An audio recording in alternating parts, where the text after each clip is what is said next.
अरे ये ज्योति बहन जी कौन है? मैं भी उन्हें देखना चाहता हूँ। जब से इस गांव में आया हूँ सब उन्हीं के बारे में बात कर रहे हैं। इतना सम्मान करते हैं सब लोग उनका।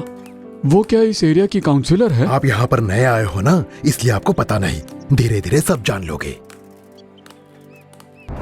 कई बहनें अपने परिवार के टूटने का कारण बन रही हैं। बिना समझ के जो कार्य करती है, बिना सोचे समझे जो बातें बोलती हैं, वही हमारे परिवार को तोड़ती हैं। हमें एक समझदार स्त्री के रूप में हमेशा ही होना चाहिए।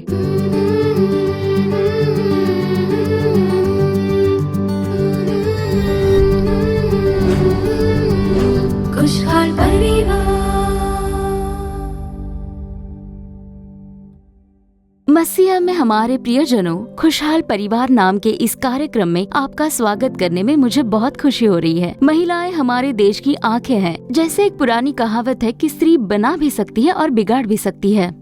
परिवार को एक खुशहाल परिवार बनाने की जिम्मेदारी एक स्त्री के हाथों में ही होती है। एक बुद्धिमान स्त्री अपने घर को बनाती है, ऐसा प्रभु का वचन कहता है। एक घर को बनाने के लिए महत्वपूर्ण जिम्मेदारी प्रभु ने महिलाओं को ही सौंपी है।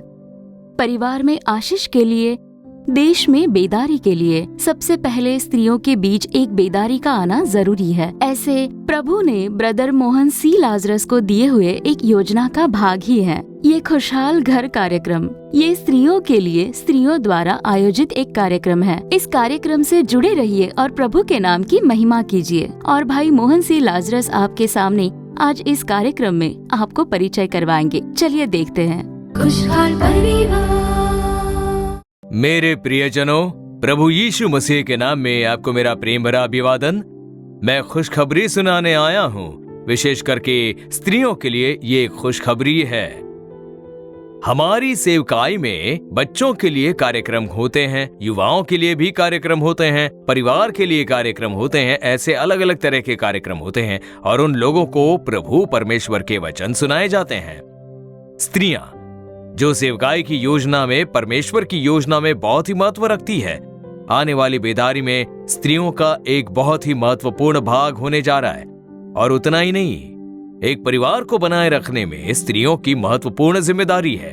एक पुरुष परिवार का सिर है, लेकिन स्त्रियों को ही परिवार को बनाए रखने में विशेष कृपा मिली है। प्रभु परमेश्वर ने वैसी विशेष कृपा को स्त्रियों को ही प्रदान की है। वो लोग ही एक परिवार को बनाए रख सकते हैं। जब एक परिवार को बनाया जाता है तभी कलीसिया भी बनती है। मतलब कलीसिया की सेवकाई में भी उनका महत्वपूर्ण भाग है। अब किसी भी कलीसिया में या सेवकाई में देखेंगे तो पार्श्वभूमि से नाके पर खड़े होकर प्रार्थना करते हुए उस सेवकाई को स्त्रियां ही संभालती हैं। पुरुष भी होते हैं, लेकिन ज्यादातर उनमें स्त्रियां होती हैं। ठीक उसी तरह समाज में भी आशीष बने रहने के लिए स्त्रियों का भाग बहुत ही महत्वपूर्ण रहता है। तो देखिए, इन स्त्रियों के लिए परमेश्वर ने जो विशेष योजनाएं रखी हैं, इस अंत के समय की सेवकाई में उनका विशेष रूप से उपयोग किया जाने वाला है। जो विरोधी शैतान है वो भी स्त्रियों पर ही हमला करने की सोचता है। हम देख सकते हैं कि स्त्रियों को ही काफी पीड़ाएं और समस्याओं का सामना करना पड़ता है। स्त्रियां ही दहेज संबंधित समस्याओं में फंसती हैं। अगर पति शराबी हो तो उसमें प्रभावित होती हैं स्त्रियां। स्त्रियों को ही घर में सास के द्वारा भी काफी परेशानियां झेलनी होती है और कहीं पर स्त्रियां अपनी बहू द्वारा प्रताड़ित होती हैं। तो हम देख सकते हैं कई कार्यों में स्त्रियां ही जुड़ी होती हैं। तो ऐसे अनेक कार्यों में परमेश्वर द्वारा चुने जाकर जिम्मेदारी सौंपी गई ये स्त्रियां बहुत समस्याओं को झेलती हैं। इसीलिए स्त्रियों को ऊपर उठने नहीं देता और शैतान उन्हें दबाने की कोशिश करता है। जैसे दुख, कमजोरी, बीमारी, कई समस्याओं के चलते वो स्त्रियों को निराश कर देता है। इसीलिए परमेश्वर ने मुझसे साफ साफ बातें की हैं कि महिलाओं के लिए एक विशेष कार्यक्रम का आयोजन होना चाहिए, जिसमें स्त्रियों के लिए विशेष रूप से प्रार्थना की जानी बहुत जरूरी है। इसलिए परमेश्वर ने क्योंकि साफ साफ कहा है, तो खुशहाल परिवार नामक इस कार्यक्रम को हम शुरू करने जा रहे हैं। ये स्त्रियों के लिए विशेष रूप से बनाया गया ये कार्यक्रम है। आप इस कार्यक्रम से जुड़ जाइए। आप लोगों के लिए हम ऐसे कई कार्यक्रमों का आयोजन करने वाले हैं। तो आप इसमें उठकर प्रकाशमान होने वाले हो। अब तक काफी दुख में कमजोर होकर निराश हुए आप अब उठकर प्रकाशमान होने वाले हो, परमेश्वर के लिए कार्य करने वाले हो।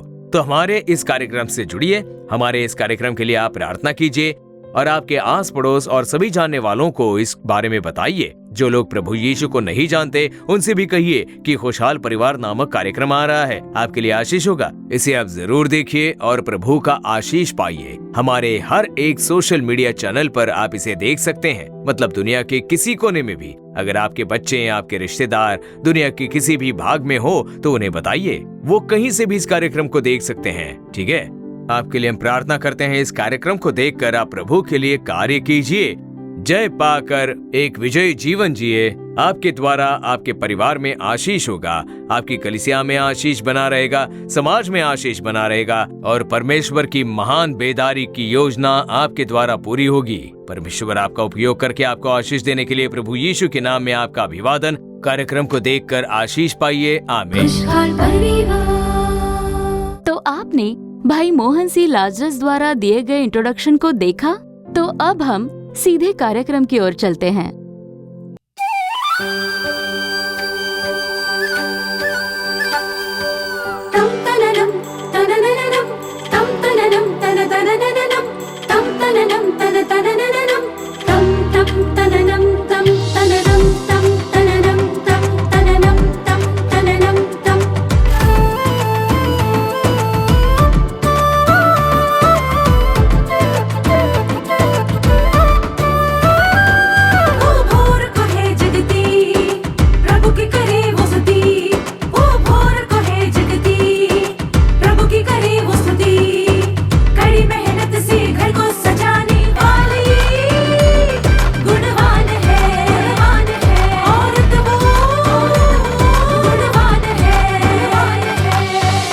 ज्योति बहन,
अच्छा रमेश, बताओ कैसी लड़की चाहिए?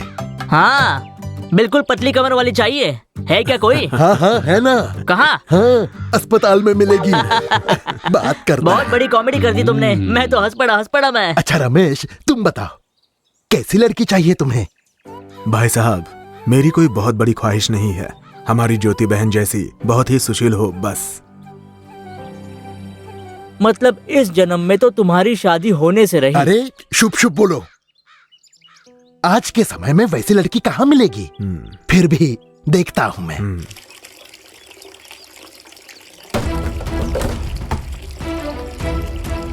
ए, क्या समझती है खुद को? तुम्हारी इतनी मजाल? मेरी कल से निकालकर तुमने अपनी कल से यहाँ पर रख तुम दी। क्या कोई बहुत बड़ी महारानी हो? मैं वैसा ही करूंगी। तुम्हारे आने तक मैं इंतजार नहीं करूंगी। अब मेरे बात पानी भर। काफी लंबी जबान हो गई है जबान ही नहीं, मेरे हाथ भी काफी लंबे हैं। क्या बकवास कर रही हो? क्या करेगी? क्या तुम? समझती देखना हो है अपने तुम्हें? आप को? मैं मैंने क्या अपनी कर कल से सकती रखी हूँ? थी ना हाँ, यहाँ पर। तुम लोग समझाओ झगड़ा इसे। बंद करो। वहाँ देखो ज्योति आ रही है। देखो, शांत हो जाओ तुम लोग।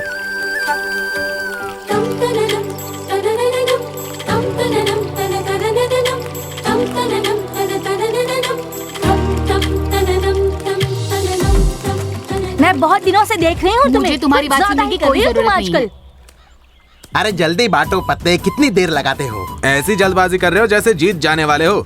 आज भी तुम पैसे गंवाने ही वाले हो। भाई साहब, आपकी चिट्ठी आई है।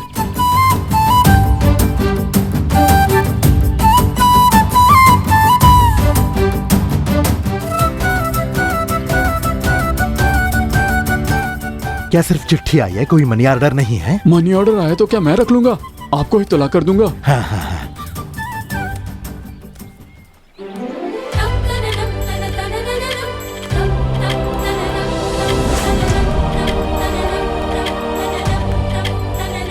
अरे ज्योति बहन जी आ रही अरे, हैं। चलो उठो, उठो उठो, उठो उठो, उठो, जल्दी उठो जल्दी उठो। अरे भैया, ये क्या, यहाँ क्या कर रहे हो आप? बस बहन जी मैं यहीं से गुजर रहा था। ठीक है, जल्दी अपने घर चली जाइए। हाँ हाँ बिल्कुल।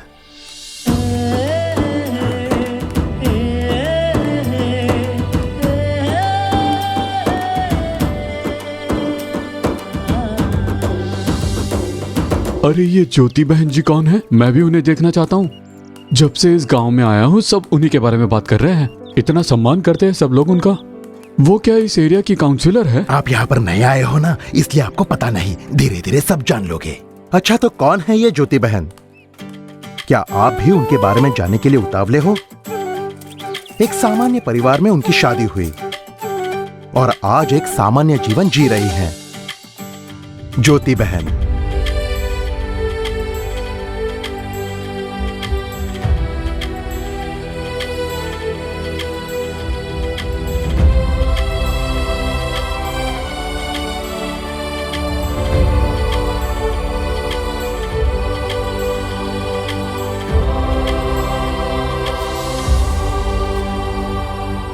और ये है ज्योति बहन के पति, जो एक डिपार्टमेंटल स्टोर में नौकरी करते हैं।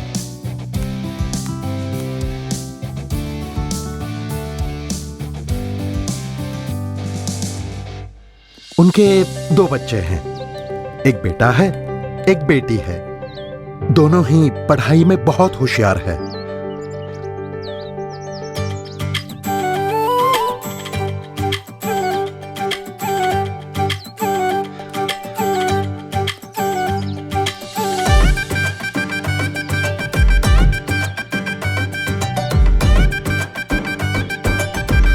बहन ज्योति अपने घर पर टेलरिंग का काम करती है और अपने परिवार को उन्होंने एक खुशहाल परिवार बनाकर रखा है।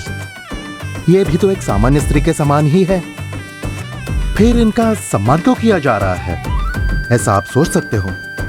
तो जान लीजिए कि औरों में और बहन ज्योति में एक बहुत बड़ा फर्क है। मैं आपको बताता हूं। यहां पर ऐसा कोई नहीं जिन्होंने ज्योति बहन को फिजूल में गुस्सा करते हुए या किसी को डांटते हुए देखा होगा। बहुत ही प्रेमी स्वभाव की और शान गुण वाली है वो। उनके चेहरे पर एक दैविक चमक दिखती है।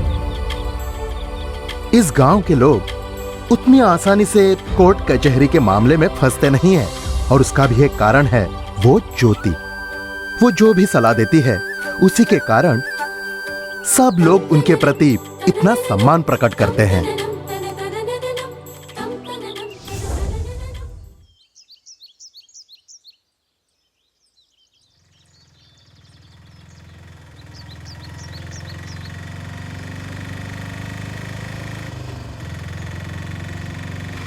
भैया यहीं पर रोकिए।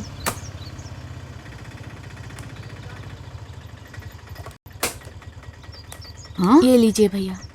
क्या हुआ बेटा, अकेली आई हो? दामाद कहाँ है? अब वो यहाँ नहीं आएंगे और मैं भी वहाँ नहीं जाऊंगी माँ। ये क्या बोल रही हो तुम? मैंने कहा कि दाल में नमक नहीं डाला तुमने।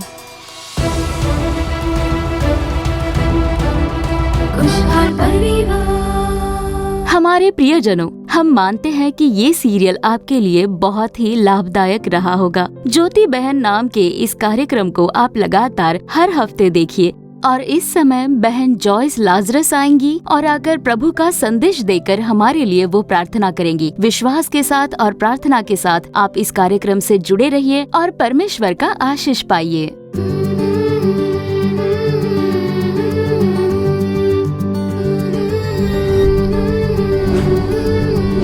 खुशहाल परिवार।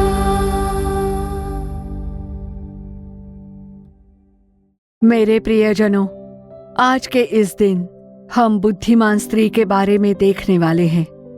नीति वचन अध्याय 14 और वचन 1 को पढ़ेंगे तो उसमें लिखा है, हर बुद्धिमान स्त्री अपने घर को बनाती है। हर बुद्धिमान स्त्री अपने घर को बनाती है, पर मूढ़ स्त्री उसे अपने ही हाथों से ढाह देती है। बनाती भी स्त्री है और उसे तोड़ती भी स्त्री है। हम जैसी स्त्री ही घर को बनाती है और हम ही उसे तोड़ती हैं। तो मेरे प्रियजनों, एक समय में एक बहुत ही प्यारा परिवार था। एक पति और पत्नी। उसमें जो पति थे वो अच्छी नौकरी पर थे। जब भी उन्हें समय मिलता शराब पीकर वो अपने घर लौटते थे। उनकी पत्नी उनसे कुछ भी नहीं कहा करती थी। वो नियमित कलीसिया जाती थी, नियमित बाइबल पढ़ती थी, नियमित प्रार्थना करती थी, प्रभु की उपस्थिति में रहती और जब भी उन्हें समय मिलता वो प्रार्थना में बनी रहती थी। उनके पति एक शराबी थे, ऐसा ही उनका जीवन था। तब वो बहन अपने पति के लिए लगातार प्रार्थना करती। पति शराबी है, ऐसे उन्होंने कभी अपने पति से झगड़ा नहीं किया। उस बात को शांति से अपने मन में रखकर, अपने पति का जो बोझ है उसे अपने मन में दबाकर वो लगातार प्रार्थना करती थी। एक दिन आकर उस शराबी पति ने अपनी पत्नी से कहा, मेरे सभी फ्रेंड्स आने वाले हैं अपने घर, दावत पर मैंने बुलाया है, हमें उन्हें दावत देनी है, ऐसा उन्होंने कहा। तो तुरंत उस बहन ने कहा, ठीक है, उन्हें आने दीजिए, हम आपके दोस्तों को जरूर दावत देंगे। ऐसा कहकर वो बहन मान गई।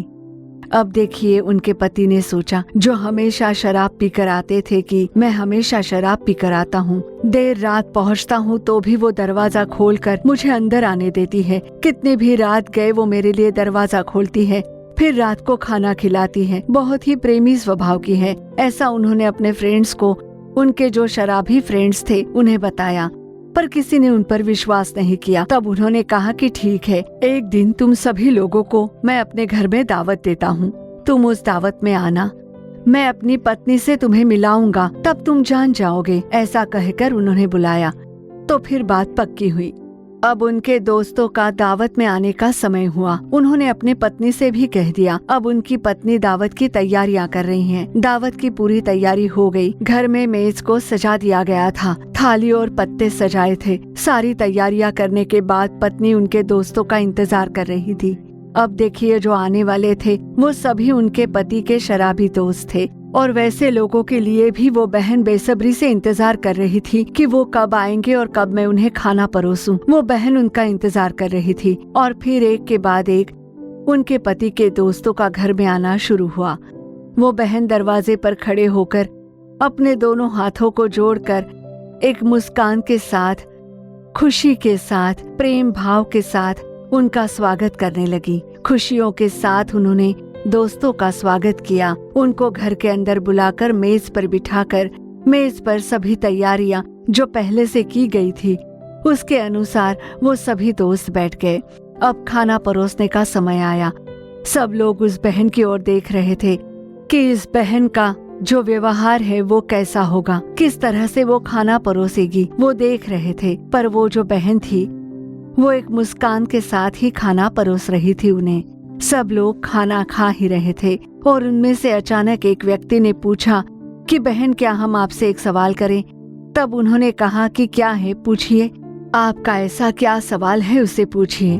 तब उनमें से एक भाई ने पूछा, आपको पता है कि हम शराबी हैं और इस समय भी हम शराब पी कर आए हैं, तो आपने आपके घर में हमें कैसे स्वीकार किया? और उतना ही नहीं, हमारे लिए तो आपने एक बढ़िया पकवान बनाकर हमें खिला रही हो। आप ऐसा कैसे कर सकती हो?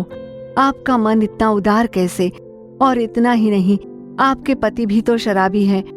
उन्होंने भी यही कहा कि उनके साथ भी आप बहुत ही प्रेम से बर्ताव करती हो। ऐसी गवाही आपके पति ने हमें दी है, तो क्या ये सब सच है? ऐसा उस व्यक्ति ने उस बहन से सवाल किया। तो मुस्कुराते हुए उस बहन ने जवाब दिया कि मेरे पति का मैं सम्मान करती हूँ, ये तो बिल्कुल सच है। उनके लिए सारा काम करती हूँ, ये भी बिल्कुल सत्य है। मैं एक प्रभु की बेटी हूँ। रोजाना मैं बाइबल पढ़कर प्रार्थना करती हूँ, पर सिर्फ एक ही बात है जो लगातार मुझे वेदना पहुँचाती है, मुझे दुख देती है कि मेरे पति को मन फिराना होगा, वो प्रभु यीशु की संतान बने। मेरे पति को बदलना है। वो इस संसार को छोड़ेंगे तो स्वर्ग में जाना होगा, नर्क में नहीं जाना चाहिए, उन्हें स्वर्ग में जाना चाहिए। बस वही मेरे मन की इच्छा है जिसके लिए मैं लगातार प्रार्थना करती हूँ। बाकी तो मेरे मन में कोई ऐसी बात नहीं है। ऐसा जवाब जब उन्होंने दिया, तब यही शब्द जो उस बहन के शराबी पति के थे उनके मन में बातें करने लगे। क्या आज भी अगर मेरी जान चली गई तो क्या हम नर्क जाएंगे या फिर हम स्वर्ग में प्रवेश कर पाएंगे? इसका निर्णय हमें ही तो लेना है। ऐसा सोचते हुए वो शब्द उनके मन में बात करने लगे और ठीक तभी उन्होंने अपना मन फिराया कि अब मैं शराब नहीं पीऊंगा, उसे स्पर्श तक नहीं करूंगा और परमेश्वर की संतान बन जाऊंगा। मैं अभी अपना जीवन बदलता हूँ। और उसी दिन से वो भाई भी बाइबल पढ़ने लगे, प्रार्थना करने लगे और परमेश्वर की संतान बनाकर खुद को प्रभु के हाथों में समर्पण किया। जब हम नीति वचन के अध्याय 19 और 14 के वचन को पढ़ते हैं कि बुद्धिमती पत्नी यहोवा ही से मिलती है, तो इसी तरह हमें भी एक बुद्धिमान पत्नी बनना है। हो सकता है आपके पति एक शराबी हो सकता है वो गलत मार्ग पर चलते हो, चाहे कोई भी हो, आपको उनसे प्रेम करना है, आदर करना है। प्रभु द्वारा दिया गया सिर है वो, आपके पति है वो, उनसे प्रेम कीजिए, उनका आदर सम्मान कीजिए। अगर वो शराब पीकर आते भी है तो दरवाजा खोलिए, प्रेम पूर्वक उन्हें सोने दीजिए। आपको करना होगा, कभी ना कभी आपके शब्द बातें करेंगे, वो बदलेंगे, निश्चय ही परिवार दृढ़ होगा। कई बहनें अपने परिवार के टूटने का कारण बन रही हैं। बिना समझ के जो कार्य करती है, बिना सोचे समझे जो बातें करती है, वही हमारे परिवार को तोड़ती है। हमें एक समझदार स्त्री के रूप में हमेशा ही होना चाहिए। हर बुद्धिमान स्त्री अपने घर को बनाती है, तो हमें भी एक बुद्धिमान स्त्री बनना है। हमारे जीवन में, हमारे निजी जीवन में, हमारे पारिवारिक जीवन में बुद्धि के साथ, समझ के साथ ही कार्य करना चाहिए। उस ज्ञान को हमें परमेश्वर से मांगकर पा लेना चाहिए और जब हम उसे परमेश्वर से मांगते हैं, प्रभु हमें वो समझ देंगे और हमें आशीष देंगे। चलिए प्रार्थना करते हैं। प्यारे स्वर्ग के पिता, आपको धन्यवाद देते हैं पिता। धन्यवाद देकर आपकी स्तुति करते हैं पिता। आपने जो हमें बढ़िया सा पारिवारिक जीवन दिया है, उसके लिए आपको धन्यवाद देते हैं। हर एक बहन को जो साथी दिया है, उनके लिए आपको स्तुति देते हैं प्रभु। हमारा परिवार आप में बनाने के लिए हम पर कृपा कीजिए प्रभु। एक बुद्धिमान स्त्री अपने घर को बनाती है, तो एक बुद्धिमान स्त्री की तरह हमारे जीवन में हम नजर आने चाहिए। कहीं हमारा परिवार हमसे टूट ना जाए, हमारा परिवार हमारे कारण बिखर न जाए। कई गलती से हम अपने परिवार का टूटने का कारण ना बने, नुकसान ना हो। आप हमारे परिवार को आशीष दीजिए, हमारे परिवार को आशीष दीजिए प्रभु। जो पति है उन्हें ज्ञान से भर दीजिए, आपकी समझ प्रदान कीजिए, आपकी बुद्धि प्रदान कीजिए परिवार को चलाने के लिए, परिवार पर ध्यान देने के लिए जो एक पति के रूप में उन्हें करना चाहिए, उसके लिए बुद्धि प्रदान कीजिए। आपके ज्ञान और समझ से भर दीजिए उन्हें। आप हमारा मार्गदर्शन कीजिए, समझदार स्त्री के रूप में हमें बदल दीजिए प्रभु। इस कार्यक्रम को देखने वाले अपने हर एक बच्चे से आप बातें कीजिए प्रभु, बात कीजिए। उनका मन आपकी बातें सुनने के लिए खुल जाए, कठोर हृदय पूरी तरह टूट जाए, वो मन फिरा दे प्रभु। हर एक लोग मन फिराए। कई लोग कहते हैं कि मुझे बिल्कुल समझ नहीं है, मुझे पति से बातें करने की समझ नहीं है, मेरे परिवार को बनाने की समझ नहीं है। ऐसी प्रार्थना करने वाले हर एक बच्चे को स्वर्ग से ज्ञान प्रदान कीजिए। परिवार दृढ़ बनकर खड़े हो, परिवार में आशीष बना रहे, उनके जीवन में भलाई हो जाए, ऐसा आप कर रहे हो, उसके लिए आपको धन्यवाद देते हैं प्रभु। हर एक स्तुति, आदर, महिमा आपको ही अर्पण करते हैं प्रभु। यीशु के नाम में प्रार्थना करते हैं हमारे अच्छे पिता, आमीन आमीन। खुशहाल परिवार। प्रियजनों, ये कार्यक्रम आपके लिए आशीष रहा होगा, ऐसा हम लोग निश्चित तौर से मानते हैं। आप अपनी प्रार्थना, विनती और आपके परिवार में अगर कोई समस्या है तो चिट्ठी के द्वारा हमें उसे बताइए। आपके लिए प्रार्थना करने और सलाह देने के लिए प्रभु परमेश्वर के सेवक तैयार हैं। तो हमारे दूसरे कार्यक्रम जो जीसस रिडीम सोशल मीडिया में प्रसारित होते रहते हैं, उसे अपने परिवार के साथ देखना ना भूलें। तो फिर अगले हफ्ते इसी समय इसी कार्यक्रम में दोबारा मिलेंगे। तब तक प्रभु की कृपा आपके संग बनी रहे। For further details and prayer support, contact Jesus Redeems Ministries, Nallumavadi, Tuticorin District, 628211. Our phone number 04435454545. Email info@jesusredeems.org. Our website www.jesusredeems.com. God bless you.